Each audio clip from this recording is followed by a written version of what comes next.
दादू साहब जी ने परमात्मा कबीर जी की महिमा किस प्रकार कलम तोड़ सुनाई है, वो सुनाते आपको थोड़ी सी। परमात्मा ने, दादू साहब ने कहा है, जो जो शरण कबीर के तिरगे अंत अपारे, दादू गुण के ता कहूँ कहत न लागे कहत न पावे पारे। जो जो शरण कबीर के वो तिरगे अंत अपारे, दादू गुण की ता कहूँ कहत न आवे पार। कबीर करता आप है दूजा नहीं कोई, दादू पूर्ण जगत को भक्ति दृढ़ावत सोए। अब दादू साहब जी कहते हैं कि जो जो शरण कबीर की और पार हो गए अनंत, और कहते उस परमात्मा के गुणगान की मैं इस मुख से क्या महिमा करूं, क्या गुण गाऊं उस महात्मा परमात्मा के। कबीर करता आप है दूजा ना कोई, दादू पूर्ण जगत को भक्ति दृढ़ावत सोए। पूर्ण जगत को यथार्थ ज्ञान वही परमात्मा स्वयं आकर ही देता है, दृढ़ाता है। यो ठेका पूरा होवे जब सब कोई तजय शरीर। ठेका यानी जो कंट्रैक्ट एग्रीमेंट जो हमारे शरीर का हो चुका है, इतना समय हमारा निर्धारित है, कहते ही वो जब पूरा होगा तो सब ने शरीर त्यागना पड़ेगा। लेकिन कबीर साहब भी कहते हैं, परमेश्वर जी आए हैं सो जाएंगे, राजा रंग फकीर, एक सिंहासन चढ़ के जा एक बंधे जात जीर। तो यहाँ दादू साहब जी भी उसी का समर्थन कर रहे हैं। ठेका पूरा होवे जब सब कोई तजय शरीर, दादू काल गंजे नहीं जपे जो नाम कबीर। दादू साहब जी कहते हैं कि काल निकट नहीं आ सकता जो कबीर परमात्मा के उस सतनाम का जाप करता है। आदमी की आयु घटे तब यम घेरे आए, सुमरण किया कबीरे का दादू लिया बचाए। और परमात्मा ने वो सारे यम के दूत दिखाए, सब बहुत कुछ लीला दिखाई अपनी, कि दादू साहब को अकेला छोड़ दिया रास्ते में। यम के दूत चारों तरफ से आगे भी कौन आ गया, यूँ हम लेने भी ना गए, मरेंगे, हमारी खिंचाई होगी, पकड़ो इसको पकड़ो, ये कैसे है कौन है। तो उस समय दादू साहब जी ने परमात्मा को याद किया। उसी समय कबीर साहब प्रकट हो गए, बेटा कितना गया था तो पीछे, वो नज़ारे देखने लग गया। तो एकदम भाग्य यम के दूत ने एक दूसरे के ऊपर का पड़ते जा, इतनी दूर तक स्पीड तो आगे गणे थे। तो परमात्मा कहते हैं, तो परमात्मा ने बताया कि बेटा जब भक्तिहीन प्राणी शरीर छोड़कर जाता है ये यम के दूत घेर लेते हैं, और जैसे तूने मुझे याद किया ऐसे इस नाम का जाप कोई और कर लेगा ना, भगत तो वही करेगा जो पहले से प्रैक्टिस कर रहा होगा, उसी के मुख से ये परमात्मा का नाम निकलेगा। तो फिर यम के दूत निकट नहीं आ सकते। उसी को फिर अपने अनुभव को दादू साहब जी बता रहे हैं। आदमी की आयु घटे तब यम घेरे आए, सुमरण किया कबीर का दादू लिया बचाए। मेट दिया अपराध सब पाप माफ कर दिए मुझदास के। दादू साहब जी कह रहे हैं, मेट दिया अपराध सब आए मिले छन माही, दादू संग ले चले वो कबीर चरण की छाही। सेवक देव निज चरण का दादू अपना जाने, बरंगी सत कबीर ने कीन्या आप समाने। अब क्या बता रहे हैं दादू साहब जी कि मेरे सारे अवगुण माफ कर दिए भगवान ने, और एक सेकंड के अंदर मेरे पास उपलब्ध हुए और अपने साथ ले चले बालिक मुझको, और कहते हैं हे दाता मुझे अपने चरणों का, अपने चरण रज का दास समझना, सेवक देव निज चरण का। हे देव, हे भगवान, हे परमेश्वर, यो सेवक आपके चरणों का नौकर है, धूल है, निज सेवक है, और इसको अपना जान मेरे दाता। और भृंगी सत कबीर ने कर लिया आप समान, कि जैसे एक भृंगी कीट होता है, भी भी करता बंबीरी बोलना, वो एक कीड़े को उठा लाती है और उसको अपना राग सुना सुना के अपने जैसी आवाज़ निकाल, उसी जैसी आवाज़ निकालने वाला बना देता है। तो पूरा परमात्मा ने जिसको भी ये ज्ञान दिया वो उस परमात्मा के गुण गाने लगे अपने आप ही। तो पुण्यात्मा यही सती थी आपकी और दास की हुई है। जब से ये ज्ञान ग्रहण हुआ, ये ज्ञान समझ में आया है, तो हम भी भृंगी बन गए, ना जाने सब न बता दें, किस किस ने सुना दें, और भृंगी से फिर और भी भृंगी बन गए। आप भी सभी भगवान के बच्चे ज्ञान से परिचित हुए, औरों को सुनाने लगे। दादू अंतर्गत सता छन छन सुमरण ध्यान, वारू नाम कबीर पर पल पल मेरे प्राण। सुन सुन साख कबीर की यो काल नवावे माथे, धन धन हो तीनों लोक में दादू जोड़े हाथ। सुन सुन साख कबीर की, कबीर साहब की महिमा, साख यानी महिमा, उसकी तेरी तेरी साख तो है नहीं, यानी तेरी कोई गुण तो है नहीं, तो साख। और दूसरे ये साखी, यानी साखियों के माध्यम से उसके गुणगान जो सुने जाते हैं। काल भी कहते मुरझा जाता है, नीचे गर्दन कर लेता है कि वो तो समझ सकती है। और धन धन तीनों लोक में दादू जोड़ा थे। केरी नाम कबीर का ये विषम काल गजराज, दादू भजन प्रताप ते ये भाग्य सुनत आवाज। अपने आत्माओं कैसी तुलना की है दादू साहब जी ने, कि यहाँ का जो काल को समझो हाथी है। हाथी अन्य प्राणियों से बहुत तगड़ा और उसका बहुत न्यारा शरीर है। ये तो समझो काल, क्योंकि श्रीमद् भगवद गीता अध्याय नंबर 15 के श्लोक नंबर 18 में गीता ज्ञान दाता कहता है कि मैं लोक वेद के अंदर कहे सुने ज्ञान के आधार से मैं पुरुषोत्तम प्रसिद्ध हूँ, क्योंकि जो प्राणी मेरे अंतर्गत हैं उनसे मैं उत्तम हूँ, श्रेष्ठ हूँ, उच्च हूँ, तगड़ा हूँ।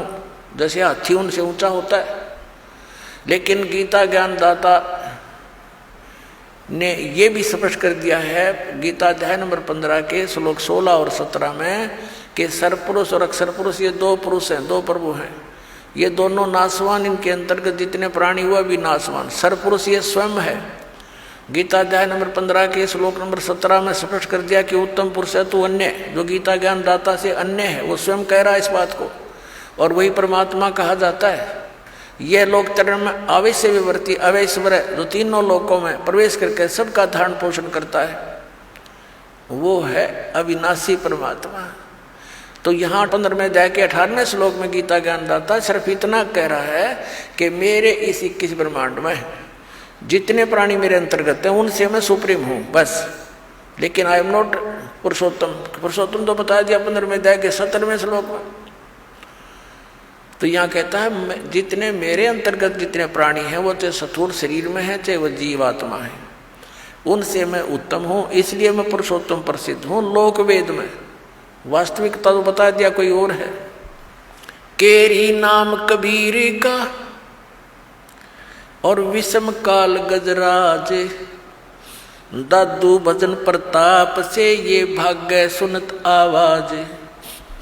क्या बताना चाहे दादू साहब जी ने कि इसने काल को तो समझ लो गजराज, हाथियों का राजा, यानी उनसे सब हाथियों से सबसे तगड़ा वो उनका राजा होता है, ये नियम है। और केरी नाम कबीर का, बब्बर शेर समझ लो कबीर परमात्मा का यो सतनाम। और दादू भजन प्रताप से ये सुनते भाग्य आवाज गाज।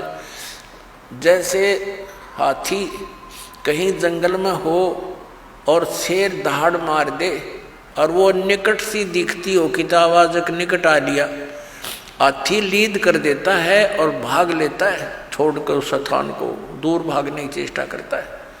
तो क्या बताना चाहे दादू साहब जी ने कि ये काल भी कोई छोटा मोटा जानवर नहीं है, कोई छोटी शक्ति नहीं। 10,000 भुजा का मालिक है ये, 1000 भुजा का, 1000 कला का। और ब्रह्मा विष्णु महेश जी इसके पुत्र हैं, वह केवल 16 कला के और 4 भुजा के हैं। लेकिन उस परमात्मा के सामने जो असंख्य भुजा, असंख्य कला का, असंख्य शक्ति का मालिक है, उसके सामने ये ऐसे भागता है जैसे शेर की दहाड़ सुनकर हाथी लीद करके भाग लेता है। केरी नाम कबीर का विखम काल गजराज, दादू भजन प्रताप ते भाग्य सुनत आवाज। पल एक नाम कबीर का दादू मन चितलाए, हाथी के असवार को स्वान काल नहीं खावे। अब देखो कैसी उपमा दी है मालिक की शरण में आए प्राणी को, कि जैसे हाथी। अब हाथी की दूसरी उपमात्मक तरीके से कैसे बताया है कि जो कबीर परमेश्वर जी की शरण में आ गया,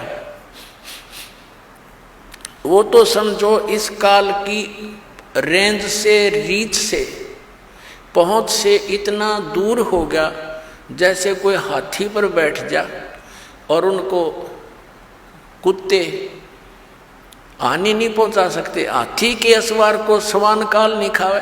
हाथी पर जो बैठा है वो तो समझो भगत परमात्मा का, और काल समझो कुत्ता। अब हाथी पर बैठे हुए व्यक्ति को कुत्ता कोई हानि नहीं पहुंचा सकता। तो ये काल तो इतना, काल की रेंज से, काल की पहुंच से आप इतने बार हो गए, जानबूझ के हाथी तो नीचे गिर जाओगे तो कुत्ता पिंडी पाड़ेगा तुम्हारी, और जब उससे नीचे नहीं उतरे तो कुत्ता कुछ नहीं कर सकता। तो परमात्मा की मर्यादा से दूर होते ही वो तो तैयार बैठा है, वो तो भौंक ही रहा है, आते ही पाड़ू खाऊं इसको। तो ये उदाहरण देना चाहते हैं दादू साहब जी। पल एक नाम कबीरी का दादू मन चितलाए, हस्ती के असवार को ये स्वान काल नहीं खावे। सुमरत नाम कबीर की ये कटे काल की पीरे, दादू दिन दिन ऊंचा हो फिर परमानंद सुख सीरे। सुमरत नाम कबीर का, जो परमात्मा ने सही नाम हमें बताया है, उसका जाप करने से कटे काल की पीड़, ये काल जो आपको दुख दे रहा है, ये कर्मों से, ये पाप कर्मों से, ये फिर नष्ट हो जाएंगे। पाप परमात्मा कहते हैं कर्म ब्रह्मंड के मैं पल में कर हूँ नेस, यानी क्रोस मार दूं पे सब पे। अर्जिन हमारी दो ही दी सो करो हमारे पेश, तुम अकाउंट भी ना लेना। दादू नाम कबीर की जो कोई लेवे ओटे, तिनको कभू लागे नहीं ये काल वज्र की चोटे। अपने आत्मा इतने समर्थ की शरण मिल गई हमारे को, ये इतने गवाह भगवान के।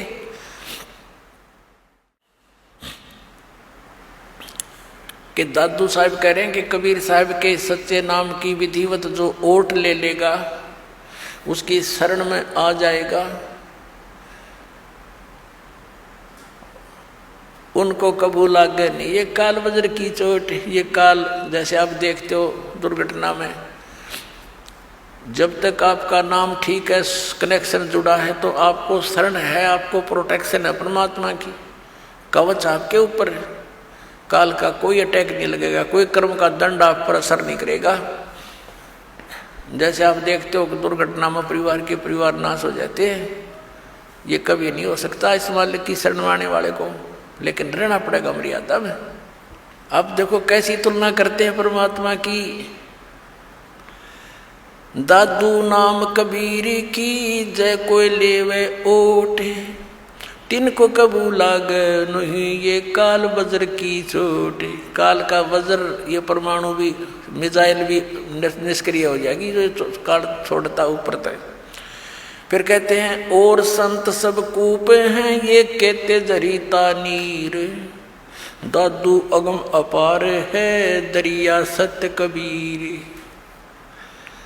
दादू साहब जी कैसी बढ़िया तुलना करते। और संत सब कूप हैं, जैसे छोटे मोटे संत हैं, कोई जिन देवताओं को तुम पूजते हो, ये तो ऐसे समझ लो कोई तो कुएं का जल है, कोई जरीता नीर, कोई छोटा मोटा झरना कुछ क्षेत्र में काम कर रहा है। और दादू अगम अपार है ये दरिया सत कबीर, दरिया परमात्मा को तो दरिया जानो, और दरियाओं में भी उत्तम जल वाली दरिया, वो कभी उसका जल समाप्त ही नहीं होता। और अन्य जो छोटे मोटे चमत्कार अन्य भी बता देते हैं, वहाँ से मुझे ये लाभ हो गया, वहाँ से ये लाभ हो गया। कहते और संत सब कूप हैं, कुएं हैं, वो केवल जल ही ग्रहण करा सकते हैं, खेत सिंचाई में काम नहीं दे सकते। फिर पानी से काम चले, खेती भी करनी पड़ेगी, उसकी भी आवश्यकता पूर्ति हो, तभी जीवन पूरा सफल हो। तो यहाँ कहते हैं और संत सब कूप हैं, कहते जरीता नीर, झरने से हैं, छोटे मोटे काम चला रहे हैं। और दादू अगम अपार है ये दरिया सत कबीर, यानी यहाँ भी आपने सुखी रखेगा जैसा यहाँ का सुख है, और फिर सतलोक लेके जाएगा, सारे काम सारेगा।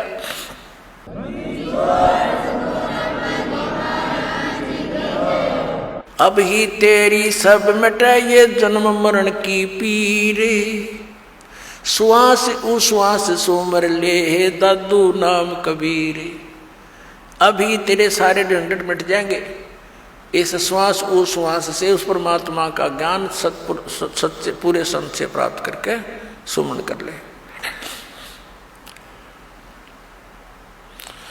दादू नाम कबीर का ये सुन के कप काले, नाम भरोसे नर चले तो हो नवा का भाले।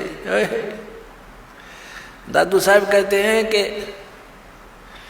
दादू नाम कबीर का, अरे सुनते का पे काल, ये 21 ब्रह्मांड का स्वामी सरपुरुष, ये सारा कांप जाता है मालिक का नाम लेते ही, इसका छाती धड़कन लग जाए नू। और कहते नाम भरोसे नर चले, नाम का आधार बनाकर चले संसार अपने जीवन रूपी सफर में, तो हो नवा का बाल, उसका कुछ नहीं बिगड़ सकता, सच्ची श्रद्धा से लगा रहे। जिन मोह को निज नाम दिया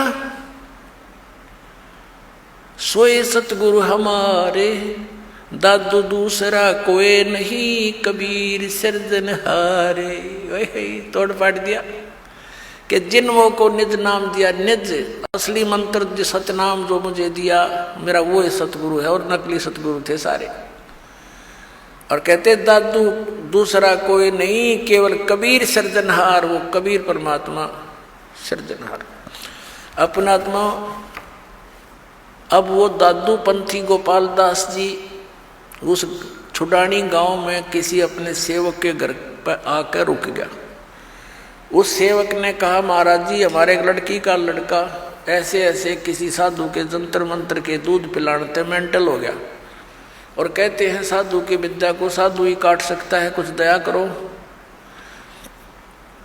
गोपाल दास जी ने कहा कि बुला उस बालक को, देख लेता हूँ। अब वो सेवक जो व्यक्ति था उस गांव का गया उस गरीबदास साहिब जी के नाना जी के पास कि भाई ऐसे ऐसे अपना एक मेरे पास एक संत आता है, लड़की के लड़के को उसको दिखा लेते हैं, वो कहता मैं ठीक कर दूंगा इसने।